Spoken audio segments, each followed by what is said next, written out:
Trascendencia e intrascendencia de los discursos en la 78 Asamblea General de la ONU. Se ha hecho habitual que los discursos pronunciados en la Asamblea General de las Naciones Unidas sean intrascendentes.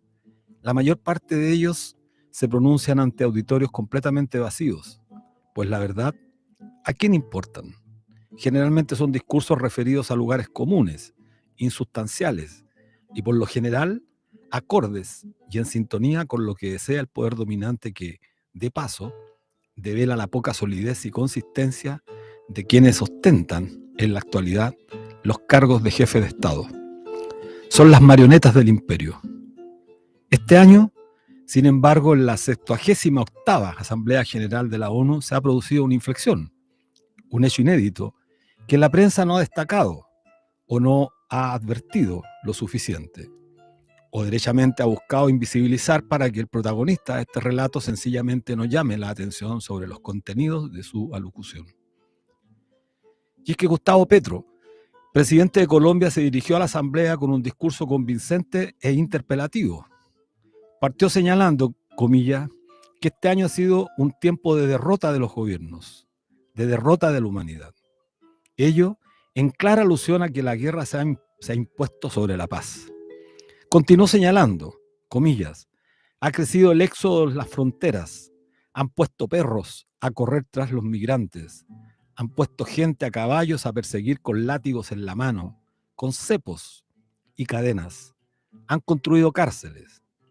Tanto han crecido en el odio al extranjero, al extraño, que las cárceles las han puesto en el mar para que no pisen los hombres y mujeres del sur, las tierras de los blancos, que aún se consideran la raza superior y nostálgicos reviven en sus elecciones al líder que lo decía y mataba por ello a millones.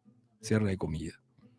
El éxodo ha crecido este año, mostrando cómo avanza la crisis de la vida, en clara referencia a Giorgia Meloni, máxima autoridad de Italia, de clara tendencia neofascista que ha declarado combatir en el mar los flujos de migrantes provenientes de África.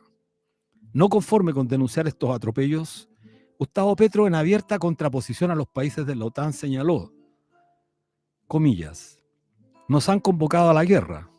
A Latinoamérica la han llamado para entregar máquinas de guerra, hombres para ir a los campos de combate. Se olvidaron que a nuestros países los invadieron varias veces, los mismos que hoy hablan de luchar contra invasiones. Cierre de comillas. Ello en directa insinuación a los Estados Unidos, cuando agregó, comillas, los imperios no sirven para salvar vidas, sino para desatar las guerras. Las mismas razones que se expresan para defender a Zelensky son las mismas razones con las que se debería defender a Palestina. ¿Cuál es la diferencia entre Ucrania y Palestina?, preguntó. ¿No es hora ya de acabar con ambas guerras? Cierre de comillas. Finalizó proponiendo 2 conferencias de paz, una sobre Ucrania y otra sobre Palestina. No porque no haya otras guerras en el mundo como en mi país, señaló, sino porque enseñaría a hacer la paz en todas las regiones del planeta, porque ambas, sí, solo ambas acabarían con la hipocresía como práctica política. Quizás la relevancia de este discurso de Gustavo Petro en medio de tanta superficialidad y obsecuencia de los gobernantes con el imperio es que coloca una luz, una pequeña luz de esperanza ante tan desolador panorama, especialmente de la izquierda mundial, que ante la crisis global del capitalismo se ha contentado en los últimos decenios de servir solo de comparsa, olvidando que su verdadero rol es transformar las sociedades en beneficio de hombres y mujeres, en particular de quienes forman parte del mundo del trabajo.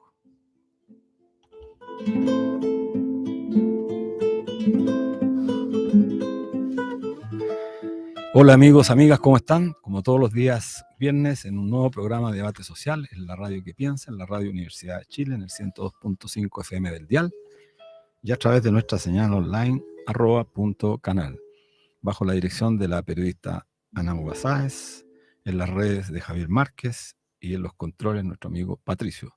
Y como siempre con Miriam Campuzano. Hola, bueno, saludar a todos quienes nos escuchan aquí en la 102.5 de Radio Universidad de Chile, aquí en la radio que piensa. Recuerden que pueden volver a ver y escuchar estos programas en el YouTube, @canal.social.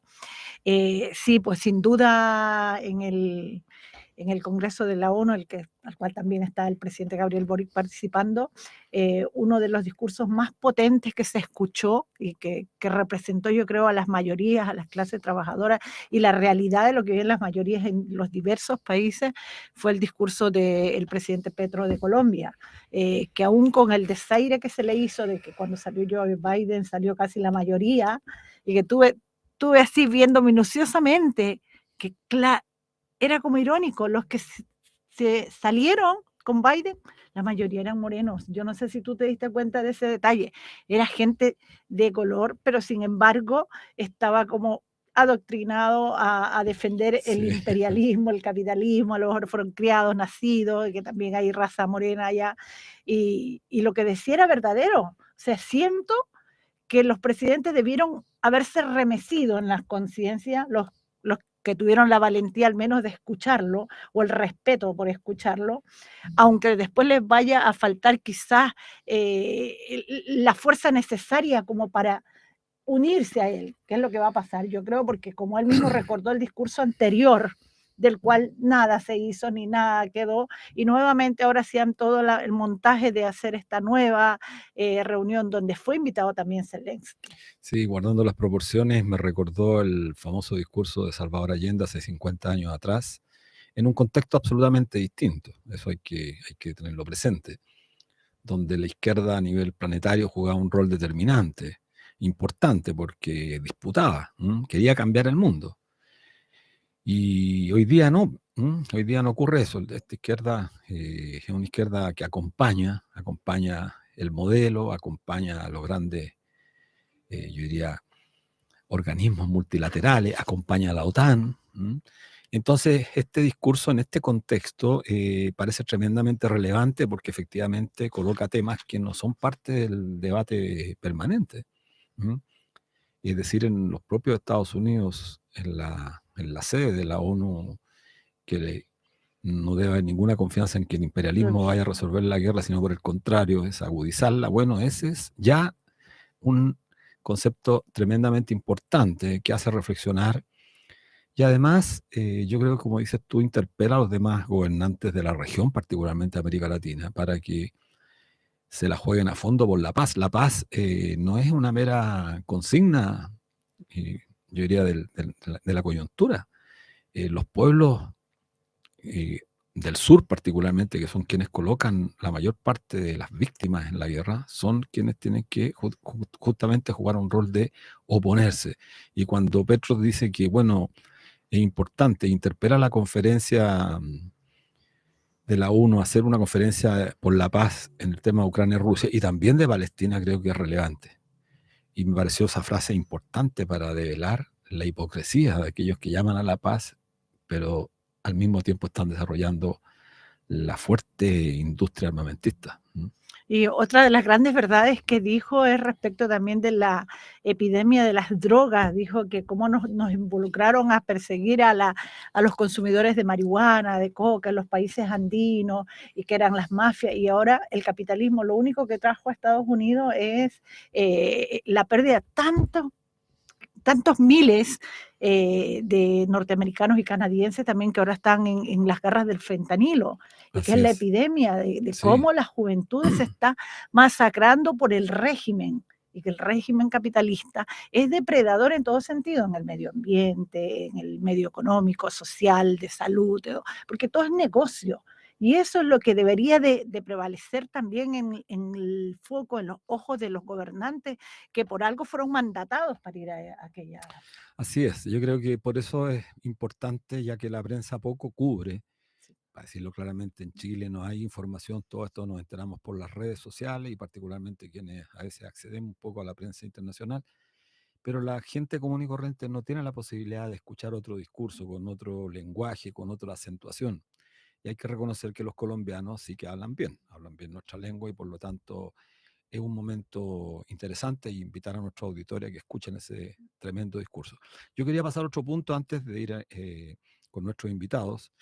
La noticia que remeció también de alguna manera a la opinión pública, pero que la remece como te dijera, en muy poco tiempo, porque la prensa parece inteligentemente o concertadamente trata de acallar estas noticias. El hecho de que 2 carabineros se encuentran entre los 11 detenidos de una organización radical que opera en la zona mapuche.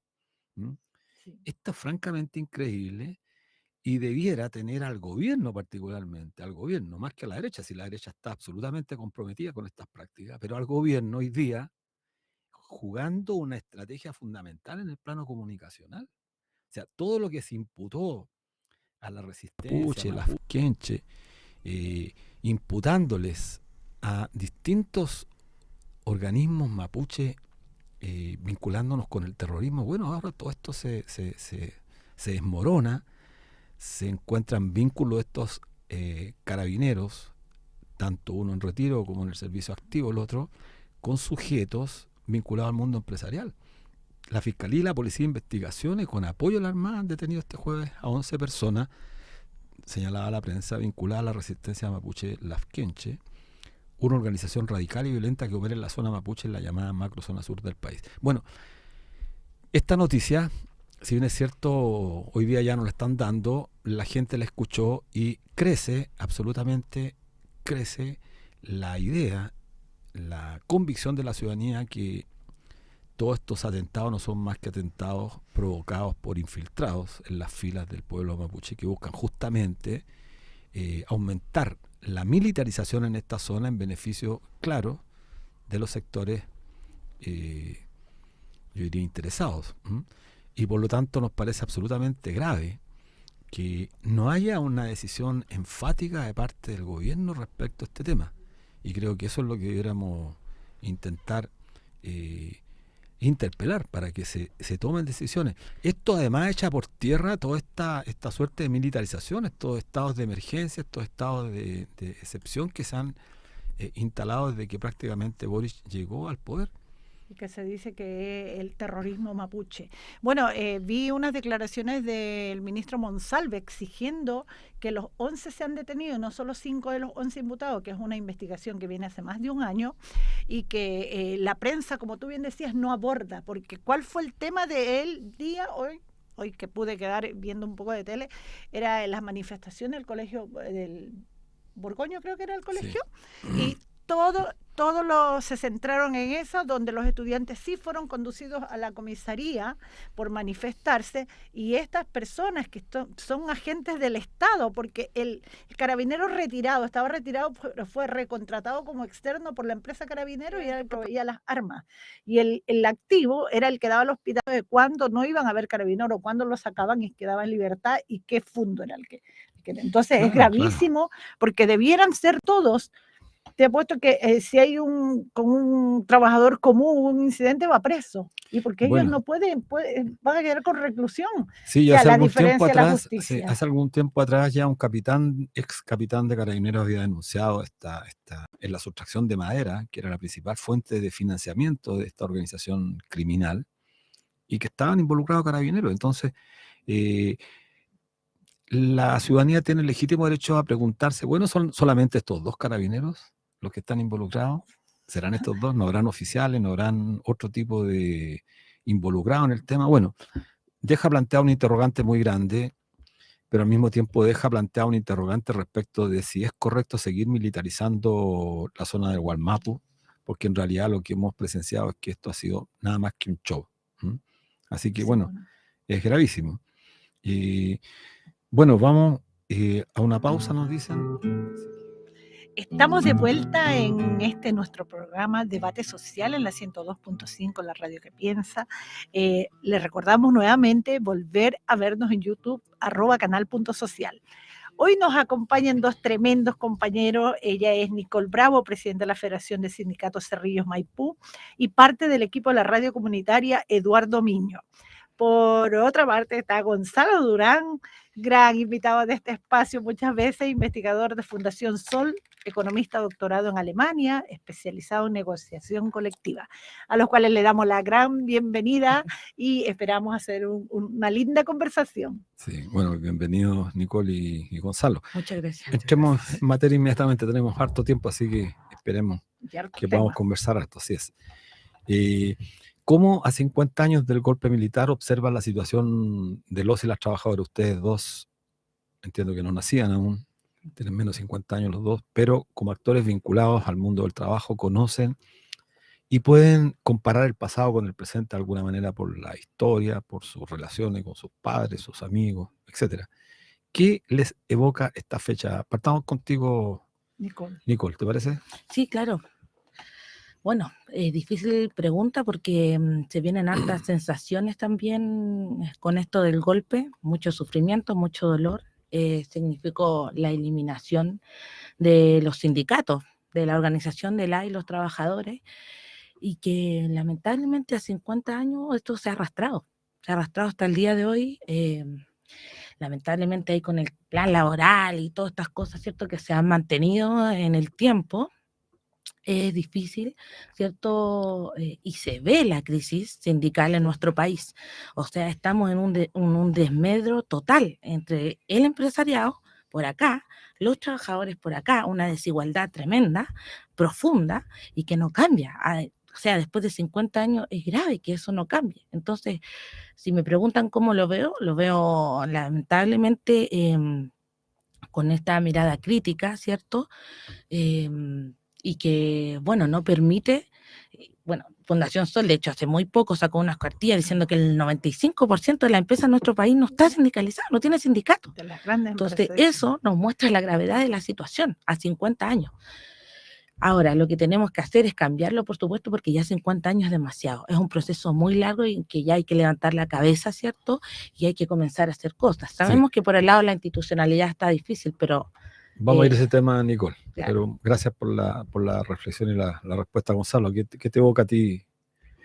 Bueno, al igual que Nicole, está toda la parte que fue la violación de los derechos humanos, el exterminio de los dirigentes y dirigentes sindicales, y con ello también ideas revolucionarias que venían de la época, ¿no es cierto?, del gobierno del presidente Salvador Allende y la Unidad Popular, ideas que hoy en día están todavía una deuda y falta mucho por lograr recuperar esa agenda que había en esa época. Yo rescato, por ejemplo, de la época del gobierno de la Unidad Popular, que fue lo que finalmente destruye la dictadura, cuestiones tan notables como, por ejemplo, lo que era el poder que tenían los sindicatos en dirigir también el destino de la sociedad. Y por ahí también la negociación colectiva, que era muy importante. Hay que recordar que ciertos logros económicos, yo me quedo con 2 logros económicos que nunca se han vuelto a repetir. En primer lugar, la distribución del ingreso, cuánto queda para los trabajadores y cuánto se lleva el capital.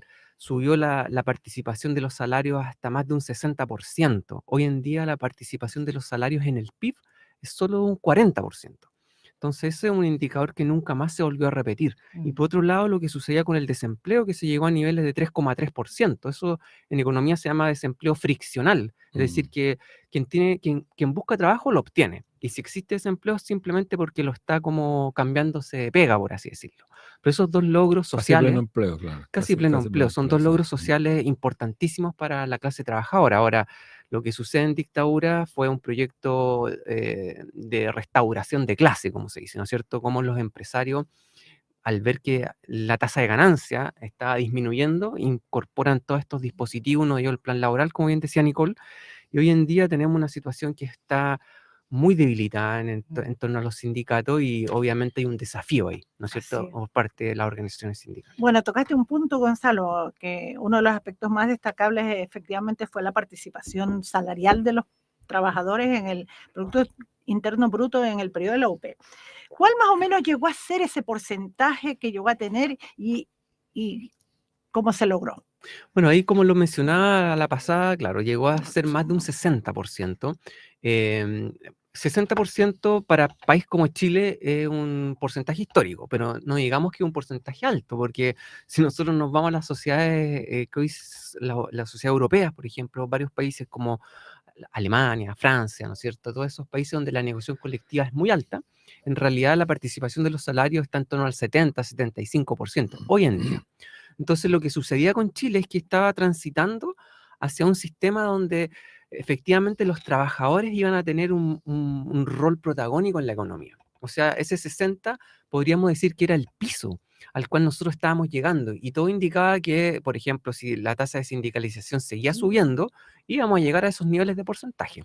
Entonces ahí también se intercepta un proceso de transformación social en donde el trabajo tenía mucha injerencia. Eso creo que es relevante, ahí te doy inmediatamente la palabra a Nicole, pero creo que es relevante para nuestros auditores explicar qué significa esto de que después del golpe de Estado, nuevamente la participación en el ingreso bajaron un 40% y nunca más se ha recuperado. Llegamos a casi 65%. Claro. ¿Qué significa eso en términos En concretos? términos concretos, Para que la gente, solo nuestros para auditores, explicarlo rápidamente, hoy en día, de cada 8 horas que se trabajan en la economía, en una jornada de 8 horas, con 3 horas se financian los salarios. Y el resto de las 5 horas que Claro. quedan es solo para financiar ganancias del capital. Eso significa que si una jornada comienza a las 8 de la mañana, a las 11 del día listo, claro. ya está lista, ya financiaste los salarios. Y luego trabajas solamente para las clases propietarias, ¿no es cierto? Para los dueños del capital. Eso es lo que, con la situación que tenemos ahora, donde 40% de los salarios en el PIB. Antes, en el fondo, esa relación era más para salarios.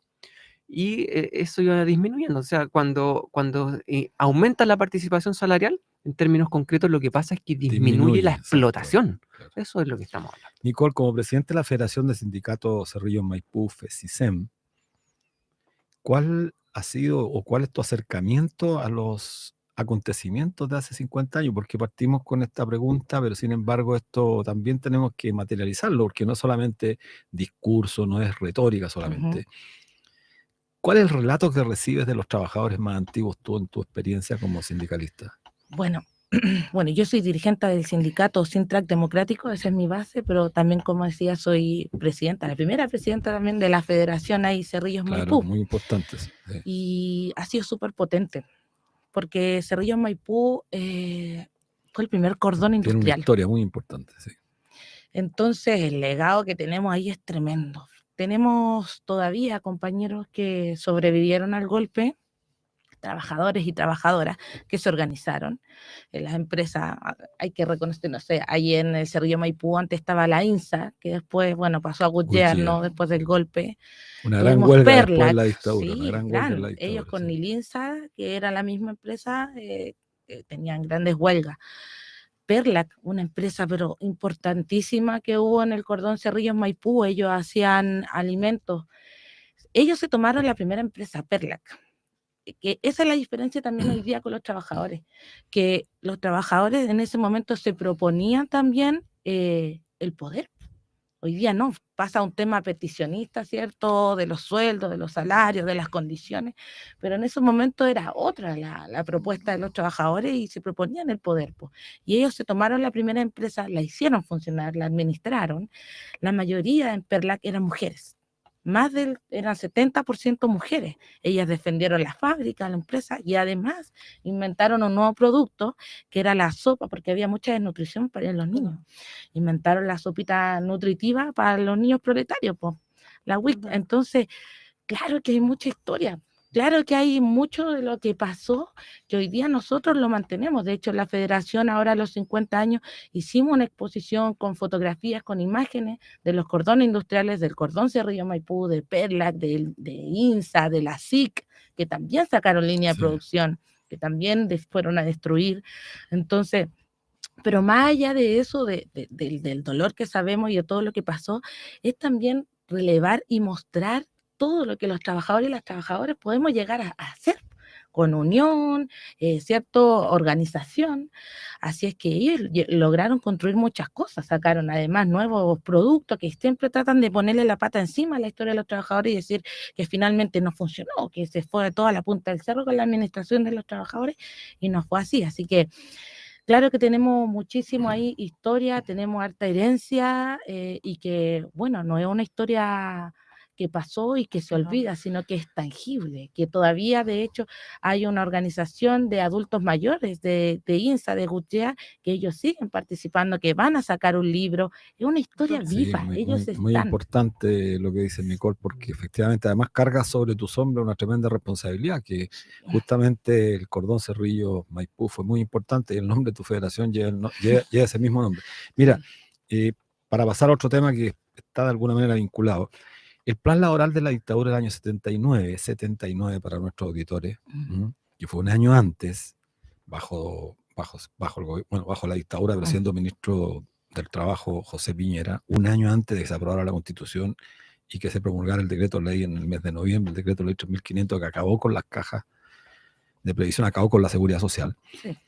Y redujo la negociación colectiva al ámbito de la empresa, Sí. creó los grupos negociadores, legalizó los rompehuelgas. Fue una cosa inédita, un plan sí. laboral que como único objetivo tenía liquidar la organización de los trabajadores. Exacto. Ha pasado mucho tiempo y los principios de la legislación actualmente están vigentes.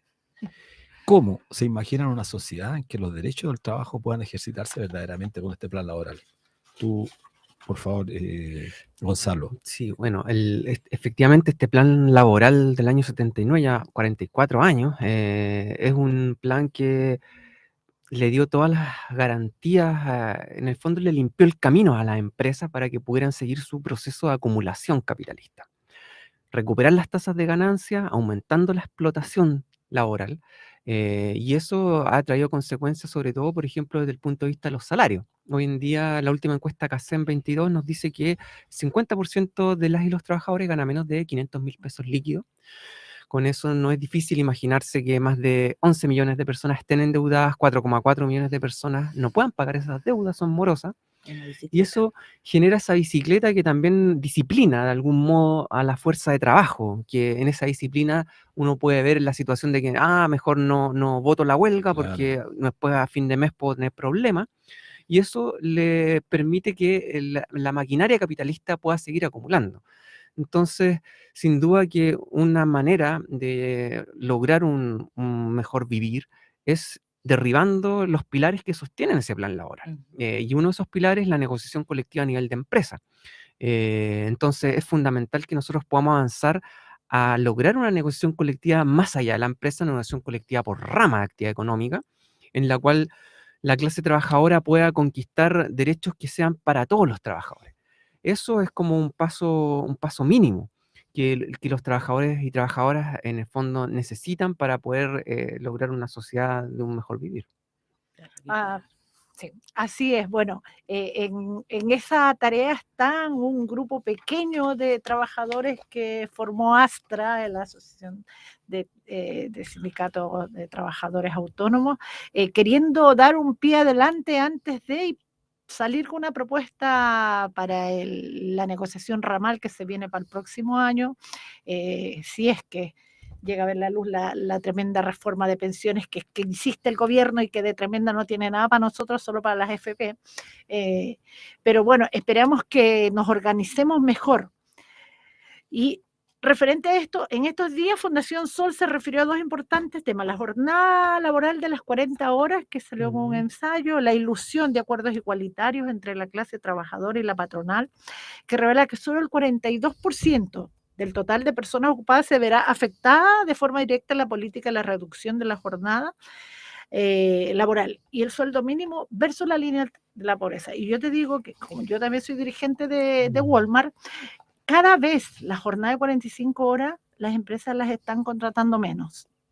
Las grandes empresas llenan su vacante con part-time. Sí. O sea, por hora o sea por día, o 30 o 18, 20, 9 horas, pero nunca 45. Claro. Entonces es más relevante aún este tema. Sí, claro. Pero partamos, no sé, Nicole, si te parece referirte a este tema porque también te toca directamente y ya te hemos estado viendo también en algunos videos planteándote sobre este particular tema, y la experiencia de los 40 horas es relevante porque, como bien dijo la Fundación Sol, la ilusión. De acuerdo, creo que la ilusión es una palabra muy buena para destacar lo que fueron esta legislación. Bueno, en el fondo, antes que se promulgara todo esto, la ley 21.561, todos sabíamos que esto era un engaño, que venía mal, definitivamente, y es lamentable porque, claro, se levanta desde el gobierno, ¿cierto?, para tratar de salir de este gobierno, ¿cierto?, con algo, claro. Con algo. Miren, nosotros hicimos aquí hicimos, sí. Exacto. Pero no lo hicieron, fue solamente el título. Mucha gente se ilusionó pensando que efectivamente íbamos a rebajar la jornada a 40 horas. Muchos sindicatos. Muchos pensaron que incluso cuando lo firmaron, al otro día empezaba la cuestión, pues toda la gente, oye, pero ¿cuándo empezamos? Chuta, empezamos a la 2028. asamblea a empezar a decirle, oiga, no, compañeros, si la cuestión no es nada así, pues tuvimos que explicarle cómo era la situación a la gente. Y ahí recién iban entendiendo este proceso. Entonces, es lamentable porque un proceso así, para haber rebajado la jornada, debió primero haber salido desde la y los trabajadores, desde nuestra fuerza. Pero lamentablemente, como abrimos el programa diciendo, los trabajadores estamos totalmente divididos, organizaciones por allá, organizaciones por acá, como 10.000 centrales, todavía no logramos, ¿cierto?, cuajar esto y unirnos para sacar esto desde nosotros, no desde un gobierno. Es terrible porque además ahora se entiende que ellos también como gobierno quieren levantar un proyecto también sobre la negociación ramal. No quiero ni imaginarme cómo es ese proyecto y me da miedo, me da terror. Entonces, claro, efectivamente esto es un desmedro, como decía Miriam, a 5 años más de aquí al 2028. Además, bueno, no es para todas las y los trabajadores, los que trabajan menos de 45 horas no entran tampoco en esto, entonces más se baja el número de trabajadores a los que, ¿cierto?, implica este... Y aquí nos metieron un golazo, pues. Entre medio nos metieron la flexibilidad laboral. La gente cuando escuchaba flexibilidad laboral, juraba que la flexibilidad iba a ser para ellos, pues. ¿Ah? No, pues la flexibilidad laboral es para darle más garantías todavía a los empresarios sobre los trabajadores. Eso significa que bueno, ya no es un proyecto, esta ley Es ley ya, es como sí. un banco de horas finalmente, porque el empresario va a poder decir solamente con una semana de anticipación, oye, sabes que la próxima semana te voy a necesitar 52 horas semanales, y a la próxima la cortamos, pues vaya a tener Las menos. compensas, claro. Entonces, imagínate, las familias, las personas ni siquiera van a poder programar su vida en función a lo que ellos quieran realizarse, sino que van a depender derechamente del empresario o pues del empleador. Entonces, no es posible. O sea, ya vivimos una vida demasiado extrema con estas 45 horas semanales, más le ponís 2 horas y media de traslado, etcétera. Entonces, esto es demasiado. Ya estábamos hablando de explotación, esto definitivamente agudiza aún más la explotación. Nunca creo que antes el empleador tenía tantas facultades para modificar Sí. la malla horaria y que no sea Exacto. semanal, porque va a ser mensual. Claro, Sí, claro, exacto. Nicolás ha explicado, Gonzalo, sí. hay a propósito de lo que decía Nicole, que es muy relevante esto, que fue grandilocuentemente difundido por las redes, no nos olvidemos, los auditores de Radio Universidad de Chile, que vimos a la ministra Camila Vallejo con la Ministra ministra Jara. Jara, y un baile muy peculiar del subsecretario del Trabajo, Giorgio Cardo, bailando, Sí. tratando de bailar ahí, celebrando las 40 horas. Bueno, quizás Tengo van a tener que, guardaditas las fotos para el claro, futuro, sí, hay que para que nos guardar los veamos. videos. Mira, pero a propósito de eso, el diputado Ramírez de la UDI, yo diría uno de los más grandes extremistas que tiene la UDI, hizo un video a propósito de la aprobación y dijo, yo también lo tengo guardado ese video, dijo, jamás habríamos logrado esto con Sebastián Piñera. Esto ha sido lo más grande que hemos logrado. Para que este gobierno finalmente accediera y lograra esta ley, le pedimos todo y tuvo que darlo todo. Este video está y luego lo vamos a tener que difundir porque eso devela qué es lo que fue esta ley que desgraciadamente la opinión pública muchas veces cree en la buena fe y Y cree. Piñera llegó a tanto, ¿no? Sí, Y nunca. continuamos, porque Claro. ahora estamos con la ley de usurpación, Así la es. ley antitoma. Es terrible, es la misma cuestión. Sí. Y se están aprobando en este gobierno que se supone que están de pseudo izquierda. Bueno, efectivamente aquí hay un gran engaño, podríamos decir, porque siempre se nos ha dicho y apareció en los medios de comunicación que esta era la ley que reduce la jornada laboral y queda ahí, una ley que reduce la jornada laboral. Por supuesto que nadie podría ir en contra, ¿no es cierto?, de una ley que reduce la jornada laboral. Entonces, a veces cuando uno sale criticando esta ley, como que dice, oye, pero ¿qué te pasa? ¿Cómo puedes criticar el hecho de que ahora se reduzca la jornada laboral y en vez de trabajar 45 horas va a terminar trabajando 40? ¿A dónde está la crítica? El gran golazo que ellos pasaron fue eso, que en realidad siempre que hablemos de esta ley hay que decirle como lo es. Y su nombre completo debería ser la ley que reduce la jornada laboral, pero también que aumenta la flexibilidad laboral. Sí. Y ahí está la gran ganancia que tuvieron los empresarios, como lo ha dicho la profesora en Derecho del Trabajo, la profesora Irene Rojas. Esto es una conquista histórica de la clase capitalista, que es algo que no han logrado en 100 años de historia. Desde las primeras leyes sociales que tuvo nuestro país por ahí por 1924, que se estableció la idea de la jornada semanal. una jornada de trabajo fija en el fondo, que no te da esto que decía Nicole de tener la incertidumbre entre una semana y otra. Y eso es una tremenda victoria para la clase capitalista, tener ese margen de flexibilidad de, por ejemplo, decir, bueno, nosotros sabemos que viene una semana de alta intensidad de trabajo, entonces en vez de pagar horas extra, esa semana la vamos a subir y la vamos a elevar. Y ahí nos ahorramos la hora extra y aumentamos la intensidad del trabajo. Disminuimos los tiempos muertos y con eso cada trabajador ahora puede producir muchas más productos. Entonces eso de algún modo viene a aumentar también los niveles de explotación laboral, que es lo que hablábamos en un momento. Entonces, Para la po- Navidad, para la los Navidad, Cyber Day, ya, para ¿cómo todo le eso. van a sacar el jugo a los trabajadores ahí? Exactamente, entonces ahí tenemos una gran ganancia que tiene el empleador. Y por otro lado, cuando se nos habla de que ahora se va a poder pactar esto del 4x3. ¿Qué significa el 4x3? Que tú vas a poder trabajar 4 horas a la semana, o sea, perdón, 4 días a la semana y el resto de los otros 3 los tienes para descanso. Pero eso también nos dicen eso es por acuerdo entre las partes. ¿Y qué significa Eso acuerdo no entre las existe. partes? El empleador y el trabajador individual. Todos sabemos que en realidad esa relación no existe y es una imposición. Y cuando tú dices que vas a trabajar 4 días, en realidad los otros 3 días va a quedar como estropajo, ¿no? Y si no quedas como estropajo, lo más probable es que ganando un sueldo de 500.000 pesos al mes como salario líquido, como nos dicen las encuestas oficiales, lo más probable es que esas personas, en lugar de tener una mejor calidad de vida, que es lo que esperaba la ley, van a ocupar ese tiempo en buscar un Otro segundo empleo. empleo. Un segundo empleo. Entonces, eso Sí, también va en contra. Y con los sueldos finalmente, bajos. algo muy importante que decía Nicole, el hecho de que los trabajadores de tiempo parcial no están afectos a esta ley. Y esto significa que hoy en día las empresas, ¿qué es lo que les conviene estratégicamente como decisión de empresa? Reemplazar. Reemplazar trabajadores que hoy en día están por 45 por trabajadores de 30, disminuir salario en ese tránsito y entonces en ese sentido generar mayor cantidad de subempleo. Personas que les gustaría trabajar jornada completa, pero las empresas le dicen no. Aquí solamente le podemos ofrecer trabajos de 30 o de 20 horas. Desde la realidad del retail y el comercio, yo te encuentro toda la razón. Yo tengo compañeros que tienen hasta 3 trabajos. Sí. Trabajan en un horario en Walmart, después se van de Corner Shop, de Uber o en otra empresa externa.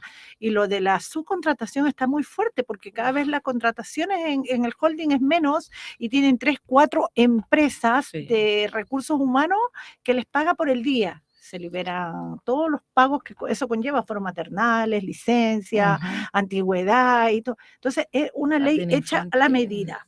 Respecto de la sindicalización, que es lo que nos convoca a nosotros, el estudio también da cuenta que el 86% de las grandes empresas que operan en Chile nunca han tenido sindicato. Pero además que el 95.3% de todas las empresas que se intentó crear un sindicato fue impedido por represalias y amenazas por parte de la patronal. El sindicato sigue siendo visto como una amenaza para el empresariado. ¿Cómo corregir esa asimetría de poder en las relaciones laborales y cuáles son los desafíos del sindicalismo? Porque algo, la compañera mencionaba, esta fragmentación, esta división, esto de las multisindicales, de las muchas federaciones, muchas confederaciones, muchos sindicatos en un mismo holding. En Walmart tenemos más de 500 sindicatos. Sí, es uno de los ejemplos siempre bueno. Sí, Tiene muchos más de sindicatos. muchos sindicatos. ¿Cómo hacerle, compañera? ¿Cómo empezamos a desatornillar estos 3? Sí, bueno, hay harto desafío. Bueno, todo un desafío en el mundo sindical. Es nadar contra la corriente constantemente, lo que conversábamos con Gonzalo hace un ratito atrás. Porque tenemos malas prácticas de parte de los empresarios, tenemos una ley súper flexible, blandengue, ¿cierto?, que no protege a los trabajadores. En un país donde se habla de libertad sindical, de democracia, todo esto así tan bonito, pero que en lo práctico, día a día, en la cotidianidad, no es así. No es así. Lamentablemente tenemos un empresariado bien sucio en Chile, bien cochino, bien corrupto, y que llega muy lejos con sus malas prácticas. Entonces, bueno, lamentablemente eso también hace que la gente esté asustada, ¿cierto? Que muchas veces diga, chuta, no, mejor me quedo con esta seguridad que tengo, ¿cierto? Me quedo con esto seguro que tengo antes que mejor tener mejoras, avanzar, ¿cierto? En condiciones, no solo en lucas, a veces incluso en el trato, chiquillos. Si esto no tiene que ver todo con plata, hay organizaciones que se forman porque los mandos medios, los supervisores tienen malos tratos con las personas, los tratan mal, tienen un montón de denuncias, de acoso, siguen ahí, entonces no se solucionan las cosas. El sindicato no es solamente una herramienta para el tema de las lucas, que finalmente, bueno, con los sueldos bajos obviamente a todos nos importan, ¿no? Pero también tiene que ver con muchos otros valores, con muchas otras cosas, como decía, con el trato, con las condiciones de trabajo, con la seguridad, también con la solidaridad, con las redes, con el apoyo mutuo. Que hoy día vivimos en un mundo tan individualista. Bueno, el sindicalismo nos muestra que entre todos los compañeros nos podemos ir ayudando. Chuta, si te pasó esto, ya vamos, apoyemos al compañero, apoyemos a la compañera. O sea, es mucho más que lo que nos quiere mostrar el sistema como una simple herramienta, ¿no? Nos trae muchas cosas. Y también con eso, muchas responsabilidades. Y entre eso el sindicalismo también tiene la responsabilidad de la educación y de la educación popular. Bueno, que también por eso también levantamos las radios autónomas, las radios comunitarias también, para poder expresar, ¿cierto?, los sentires, la organización también de los trabajadores y del mundo en general, del mundo organizado. Entonces, claro que tenemos desafíos. ¿Por dónde empezamos el problema? Porque tenemos todo en contra, pues, y no es porque sí, no es coincidencia. Estos saben que nos tienen que dar un montón de problemáticas para que no sepamos por dónde empezar. Entonces, claro, como decía Gonzalo, una de las cosas es echar abajo ese plan laboral que definitivamente es de la dictadura y no podemos continuar con eso, si eso nos limita. Nos dice, hasta aquí nomás ustedes pueden llegar, ¿ah? No se muevan de aquí, tranquilito, todo por la burocracia. Vayan a hacer fila a la inspección del trabajo, si tienen un problema, vayan a hacer una fila a la dirección del trabajo, y si la dirección del trabajo no lo ve, bueno, vayan donde la ministra, y así nos podemos pasar la vida entera, ¿cierto?, en la burocracia. Pero los sindicatos también tenemos la fuerza, y tenemos las acciones de hecho. Tenemos el derecho, pero también el de hecho. Y ahí está en demostrar la fuerza, la unidad, en las acciones, en meter ruido, en la huelga, en también fortalecer los sindicatos con herramientas, con instrumentos, ¿cierto? Para los instrumentos colectivos, pero también me refiero, no sé, todo lo que sacamos para una huelga, ¿cierto? Estar preparados. Hoy día también muy poquitos se quieren ir a huelga por lo que significa. Entonces, claro, los desafíos son hartos, pues, Son chiquillos. gigantes, claro. Siempre nos preguntamos, bueno, ¿cómo ¿Por dónde revertir este empezamos? escenario tan adverso? Y como decía Nicole, claro, uno mira el panorama y todo se ve en contra. Entonces, francamente, a muchos trabajadores le dan ganas mejor no pelear, porque si la derrota está preanunciada, no vale la pena.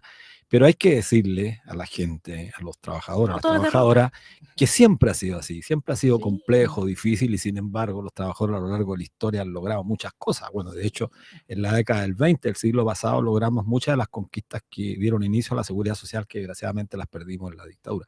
Bueno, estamos conversando con Gonzalo Durán, economista de Fundación Sol, y con Nicole Bravo, sindicalista, presidente de la Federación Sindicato Cerrillo en Maipú. No sé qué te parecía esta reflexión, Gonzalo, que hacía Nicole, Sí. que parece importante. Sí, yo creo, estoy totalmente de acuerdo. Y a propósito también de los 50 años, o sea, aquí hay una cosa que quizás ustedes también pudieron notar, pero en los medios de comunicación podríamos decir que prácticamente la totalidad de los minutos que se dedicó al tema de los 50 años fue siempre muy estrictamente vinculado a lo que fueron la violación de los Superficial, derechos sí. humanos, Exacto. a eso. Pero los 50 años fue eso, y también fue la instauración de un nuevo modelo económico, El área social de ¿no es cierto? la Ahí fue economía, de la cuando empresa, lo sí. que pasa con el sistema AFP, las pensiones, el plan laboral, y los medios de comunicación ahí mantuvieron total silencio. O sea, no hubo Cómplice, ni po. una cobertura a lo que significó los 50 años en relación a eso, a los pilares institucionales que hoy día sostienen este modelo económico. Entonces, ahí yo creo que también hay un gran desafío, ¿no es cierto?, en tratar de transmitir desde una mirada crítica lo que significa seguir con ese sistema. O sea, que hoy en día seamos una sociedad que está altamente dependiente de ansiolíticos, por ejemplo, Ay, no es una cuestión que deberíamos naturalizar. o del alcohol y de la droga. porque O el también, alcohol no es algo que deberíamos la adicción. naturalizar. Eso es parte de las consecuencias sociales que tiene, por ejemplo, estos niveles de salario, los niveles de maltrato que mencionaba Nicole, etcétera. Entonces yo creo que por ahí también hay que tratar de llegar, tratar de poder bajar esta información de que en dictadura se generaron estos cambios institucionales que hoy en día nos mantienen bajo este régimen de explotación y opresión, y que necesitamos avanzar hacia un sistema con un horizonte distinto, un horizonte que también hay que discutirlo de manera honesta, o sea, ¿hacia dónde queremos ir? ¿Cuál es el horizonte? ¿Cuál es la sociedad que deseamos tener? Claro, ¿Queremos seguir con un sistema capitalista? ¿Queremos seguir como que nos mercantilicen hoy en día los derechos y que tengamos la que pagar vida. por todo? ¿Por qué no dar esa discusión? Y para eso los sindicatos, yo creo, ahí tienen un rol fundamental. Entonces, en ese sentido, instaurar o promover que existan organizaciones sindicales es algo que sin duda tiene que existir. Las personas que nos están escuchando lo comprenderán muy bien. Cuando uno entra a trabajar a una empresa, lo que está haciendo es vendiendo su fuerza de trabajo. Hay una relación ahí mercantil, uno vende la fuerza de trabajo a una contraparte que son los empleadores, dueños de los medios de producción que compran esa fuerza de trabajo.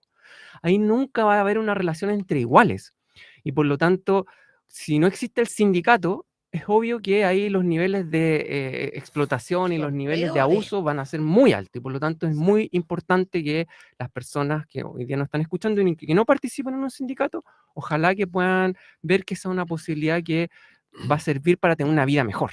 Sí. Si yo antes, vamos, nos va quedando poco tiempo, pero todavía tenemos algunos minutos importantes. Ay, Quería sí. preguntarte, Nicole, Ujú. como presidente de la Federación de Trabajadores Cerrillos Maipú, ¿cómo piensas que se puede impulsar la sindicalización y la participación más activa de las mujeres? Te hago esta pregunta a propósito de que te escuché que te declaras feminista, pero feminismo de clase. Mm. Sería importante para nuestros auditores escuchar qué estamos entendiendo por feminismo de clase, porque hay a veces caricaturas Sí. respecto al feminismo, hay Ujú. descrédito, Sí. pero la lucha del mundo de la mujer es tremendamente importante. Por supuesto que sí. La explotación y la opresión en las mujeres ha sido tremenda, ¿no? Bueno, el sindicalismo siempre fue un mundo muy masculinizado, ¿no, compañera? Y también ha sido un poco difícil, ¿cierto?, abrir el espacio también para las mujeres. La sindicalización, la tasa de sindicalización subió porque las mujeres, ¿cierto?, entramos a trabajar, ¿cierto?, masivamente,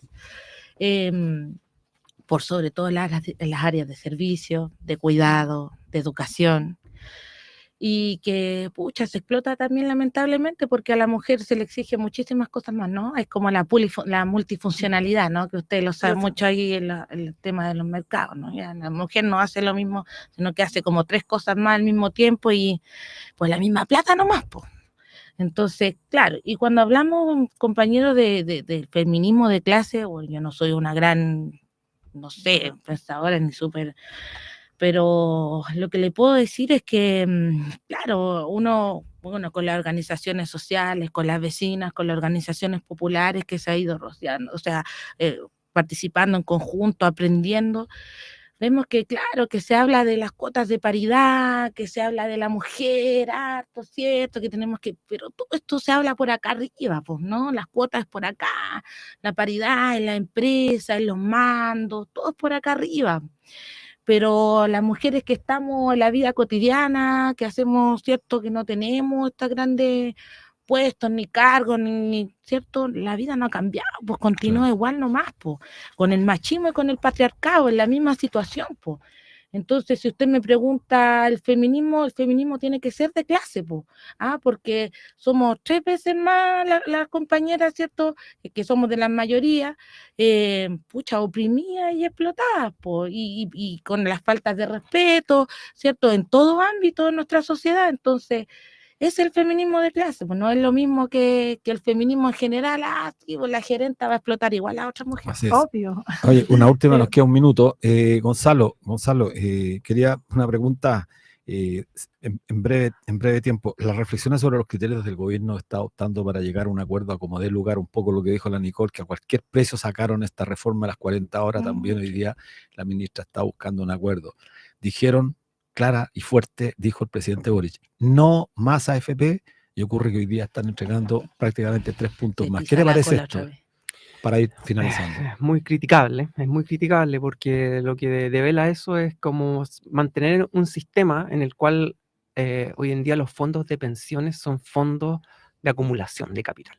Son fondos que lo utilizan las empresas para enriquecer hoy en día al empresariado, a las personas que son parte de las clases propietarias, y no un sistema que entrega seguridad social. Cuando tú haces una fórmula como la que está proponiendo el gobierno, en el fondo no hay ninguna garantía que las pensiones hoy en día Ninguna. puedan mejorar. Y se está pateando este problema hacia el futuro. Ya sabemos que las rentabilidades de los fondos de pensiones vienen cayendo década tras década. Desde el 2020 tenemos rentabilidades negativas.